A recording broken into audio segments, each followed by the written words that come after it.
আজকে আমরা শিখে নেব আই লাভ ইউ মাসাজ। কীভাবে বেবিদেরকে এই মাসাজটি হেল্প করতে পারে। এটা মেনলি অ্যাবডোমিনাল ডিসকমফোর্ট বা পেটে কোনো সমস্যা হলে সেটাতে আমরা ইউজ করতে পারি। এই মাসাজটা কিন্তু বাচ্চাদের জন্য খুবই হেল্পফুল।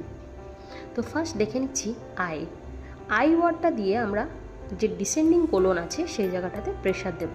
3 to 5 টাইমস আমরা এটা করতে পারি। এটাতে ডিসেন্ডিং কোলনে যদি কিছু প্রবলেম থাকে সেটা রিলিফ হয়। তারপর আসছে এল ফর লাভ।